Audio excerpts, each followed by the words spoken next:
चलो अब मैं कक्षा 10वीं के विद्यार्थियों को सी सेट के प्रश्न सेट दिखा देता हूँ, तो वो लोग अपने आंसर मैच कर लेना कि जो आंसर आप लोग लिए हैं वो सही या गलत, ये आप लोग एक बार देख लेना, ठीक है। तो चलो यहाँ पे मैं आपको बताते चलता हूँ, ठीक है। पहला प्रश्न देखो क्या है, बहुपद। बहुपद एक्स स्क्वायर माइनस एक के शून्यंक है, तो शून्यंक क्या होगा। तो यहाँ पे देखो अगर आप सॉल्व किए हैं तो दिमाग लगा के आपको सॉल्व करना है। कैसे, एक्स का वर्ग माइनस एक दिया है, तो एक को अगर उस पार ले जाएंगे पक्षांतर करके तो क्या हो जाएगा, प्लस एक हो जाएगा। बचेगा क्या इस साइड, एक्स का वर्ग। अगर हम वर्ग हटा दें अंडर रूट कहाँ पे लग जाएगा, एक में लग जाएगा, तो प्लस माइनस एक आ गया। अब एक से अंडर रूट से बाहर निकालेंगे तो एक का एक ही निकलेगा, तो प्लस और माइनस एक आ गया। तो प्लस में एक और माइनस में एक कहाँ पे है, तो देखो अ में है। तो इसका आंसर क्या लेना है आपको, पहले का अ लेना है। पहला मिल गया। चलो दूसरा देखते हैं। दूसरा प्रश्न हम देखो, 5 और -3 का समांतर माध्य होता है। तो 5 और 3 का समांतर माध्य कितना होता है, तो देखो 5 और 3 को दोनों को जोड़ेंगे तो एक प्लस माइनस में क्या हो जाएगा, घट जाएगा, तो 2 बचेगा।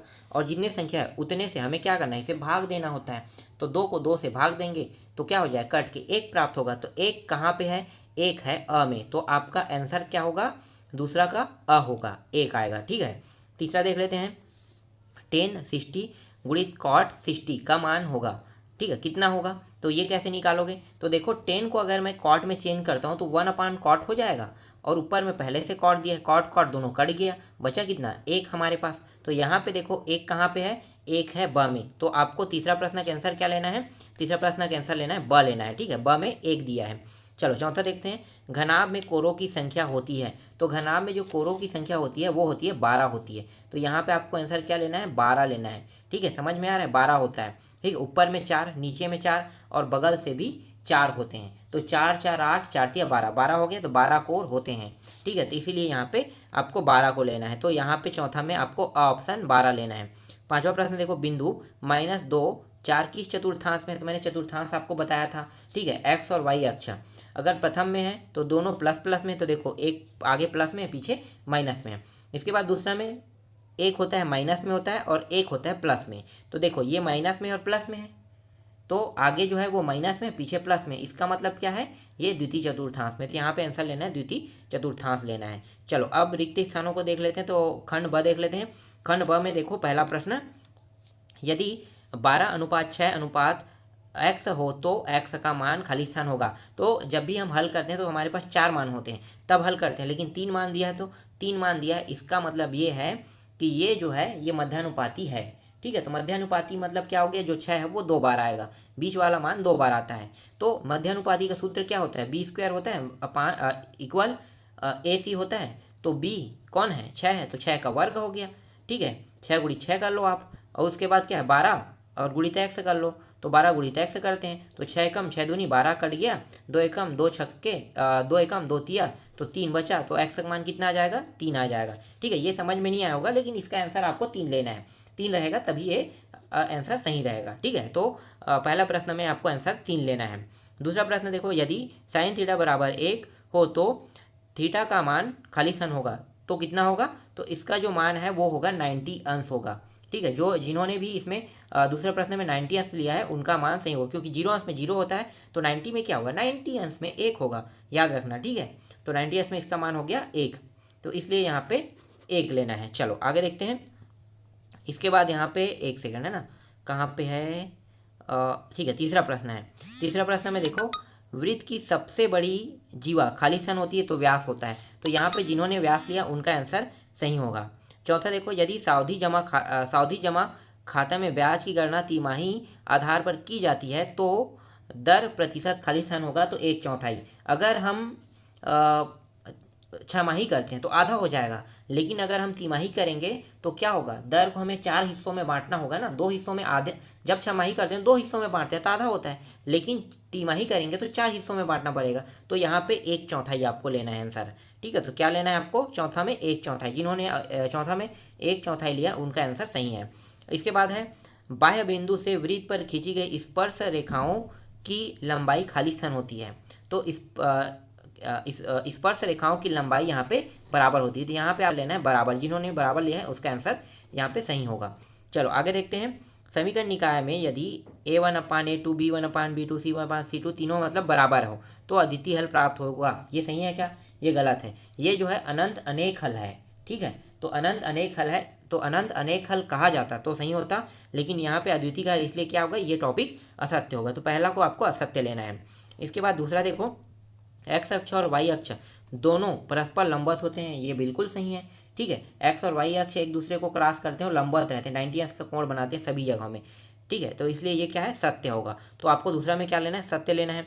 आवर्ती जमा खाता में ब्याज की दर बचत खाता से अधिक होता है, ये भी सही है। ठीक है, 4 खाता होता है, पता है आपको। पहला होता है चालू खाता, दूसरा होता है बचत खाता, तीसरा होता है आवर्ती खाता और चौथा होता है सावधि जमा खाता। तो जो चालू खाता है पहला, वो उसमें सबसे कम ब्याज मिलता है। उसके बाद दूसरा जो ब्याज मिलता है, इससे चालू खाता से अधिक, बचत खाता में बचत खाता से अधिक, आवर्ती में आवर्ती से सावधि में। तो यहाँ पे क्या है, बचत खाता से अधिक ब्याज मिलता है सावधि में, तो ये सही कह रहा है। इसलिए यहाँ पे क्या लेना है, तीसरा में सत्य लेना है। ठीक है, तो तीसरा में आपको आंसर में लेना है, सत्य लेना है। चौथा देखो, चौथा, यदि 2 त्रिभुज समरूप हैं तो वे हमेशा सर्वांग सम होंगे, ये असत्य है। अगर सर्वांग सम है तब ये समरूप हो सकता है, लेकिन समरूप जो है वो सर्वांग सम कभी भी नहीं हो सकता। ठीक है, इसलिए ये क्या होगा, ये असत्य होगा। ठीक है, तो यहाँ पे जिन्होंने असत्य लिया उनका आंसर सही रहेगा। इसके बाद है कॉस 90 माइनस थीटा का मान साइन थीटा होता है, तो ये क्या सही है, ये भी सही है। तो यहाँ पे आपको सत्य लेना है। ठीक है, तो 1 नंबर वाले जितने भी प्रश्न थे उसको मैंने यहाँ पे आपको बता दिया। अब देखो प्रश्न दूसरा को आप लोगों ने कैसे बनाया होगा।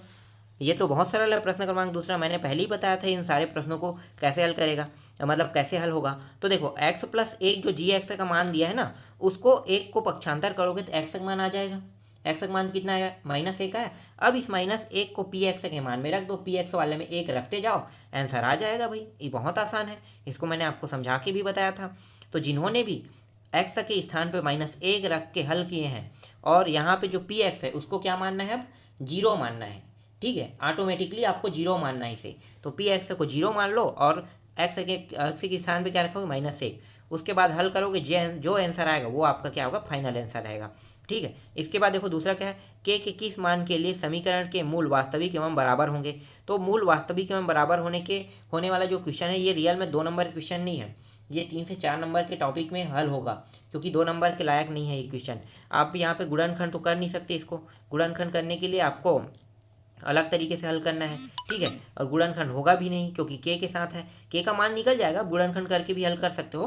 ठीक है, आप जैसे निकालना चाहो 2 तरीके से ये हल होगा। एक तो गुणनखंड करके निकालना चाहते हो, थोड़ा सा टफ जाएगा, और दूसरा हो जाएगा b² - 4ac वाला सूत्र लगा के हल करोगे ना, तब ये हल होगा। ठीक है, तो यहाँ पे के का मान स्पष्ट तो नहीं होगा, तो क्या करोगे, के का मान 2 बार रखोगे। एक बार क्या करोगे, एक बार लेस देन रख के, एक बार ग्रेटर देन रख के हल करोगे, तभी बनेगा। ठीक है, ये थोड़ा सा टफ क्वेश्चन है, आप लोगों से नहीं बना होगा ये। ठीक है, चलो आगे देखते हैं। मूल बिंदु से बिंदु 4, 3 के बीच की दूरी ज्ञात कीजिए। तो बीच की दूरी ज्ञात करनी है। अब यहाँ पे बहुत से लोग कंफ्यूज हो गए होंगे। कैसे हो गए होंगे, देखो मैंने जो IMP टिक किया है उससे तो ये सारे क्वेश्चन फंसा है, आप सभी को पता होगा। ठीक है, IMP वाला जो पहले ही मैंने आपको मैथ्स सब्जेक्ट में मैंने टिक करा दिया था परीक्षा बोर्ड में, वहाँ से तो आए हैं। तो वहाँ मैंने पहले ही कहा था कि आप लोग अच्छे से तैयार कर लेना, तो ये वहीं से आया क्वेश्चन है। ठीक है, अब इसे बनाने के तरीके कैसे हैं, तो इसको कैसे बनाए होंगे। मूल बिंदु का मतलब क्या होता है, 0 0, आप सभी को पता होगा। ठीक है, 0 0, तो यहाँ पे x1 और y1 का मान निकल गया, और यहाँ पे x2 और y2 का मान दिया हुआ है। तो x2 का मान 4 और y2 का मान कितना है, 3। अब सूत्र लगा दो दूरी वाला। ठीक है, तो दूरी वाला जैसे आप सूत्र लगाओगे क्या होगा, तो यहाँ पे x2 - x1, ठीक है, अंडर रूट के अंदर में लिखना है, प्लस y2 - y1। कुछ याद तो आ रहा होगा ना, इससे रिलेटेड मैंने आपको समझाया भी था कि ये सूत्र वाला प्रश्न ऐसे बनेगा, तो उस सूत्र में मान रखोगे, उसके बाद हल हो जाएगा। चलो आगे देखते हैं। इसके बाद देखो 5वां प्रश्न है, 3 साइन 10 अंश और कॉस 80 अंश दिया हुआ का मान होगा। तो यहाँ पे आंसर आएगा 3 आ जाएगा। अगर आप हल करते हो, साइन को या तो सेक में बदल दो या सेक को आप साइन में बदल दो। ठीक है, तो ये हल हो ही जाएगा, तो यहाँ पे 3 आएगा। चलो आगे देखते हैं कैसे बदलोगे, ये आपको पता है। ठीक है, पहले साइन को अगर चेंज करते हो तो ये हो जाएगा कोसेक में। ठीक है, कोसेक में जब चेंज होगा तो उसके बाद इसे फिर से चेंज करोगे तो आगे हल हो जाएगा ये। चलो आगे देखते हैं।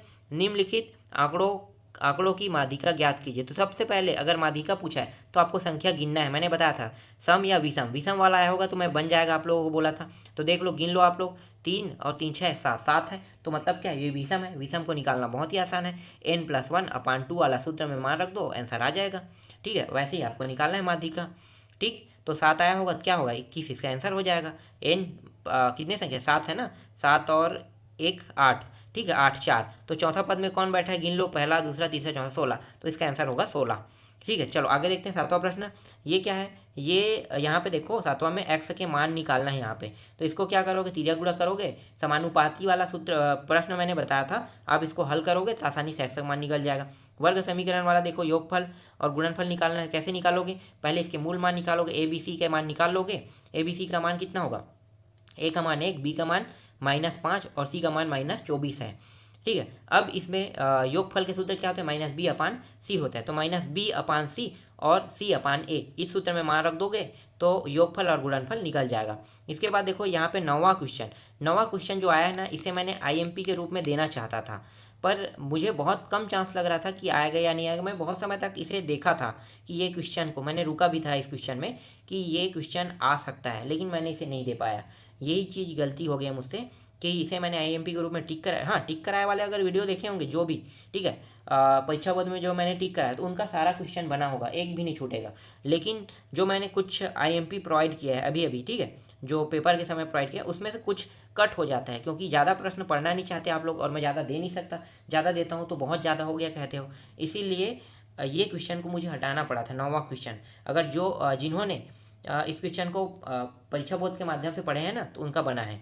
चलो आगे देखो, इसके बाद 10वां है, प्रथम 9 विषम संख्याओं का औसत ज्ञात कीजिए। तो विषम संख्याओं का औसत ज्ञात करना है, कैसे ज्ञात करोगे, एक यहाँ पे देखो क्या है, विषम संख्या का है ना, तो 1 फिर 3 फिर 5 फिर कितना होता है 7, ठीक है, इन सभी संख्याओं को जोड़ते जाओ, विषम संख्या को, फिर 9 फिर 11 फिर 13, ठीक है, इसी तरह से 15, तो 9 तक के आपको जाना है, मतलब टोटल गिनना है 9 तक के, जोड़ दो, जोड़ने के बाद क्या करना है आपको 9 से भाग दे देना है, तो जो भी आंसर आएगा वो इसका फाइनल आंसर रहेगा।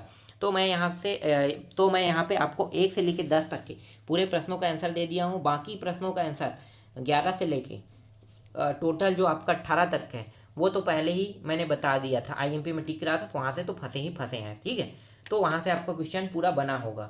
बस यही जो है ना, थोड़ा सा टॉपिक 1 नंबर 2 नंबर 3 नंबर थोड़ा सा रेयर होता है, बाकी जो है ना फंसता ही है, 4 नंबर 5 नंबर बड़े क्वेश्चन आते ही हैं, छोटे बस में थोड़ा सा डाउट रहता है। लेकिन उससे संबंधित मैंने पहले ही क्वेश्चन आप लोगों को बता दिया था कि इस टाइप के क्वेश्चन आएंगे तो इसे कैसे हल करना है, इस टाइप का क्वेश्चन आएगा कैसे हल करना है, तो ये सेम उसी पैटर्न में सारे क्वेश्चन आए हैं।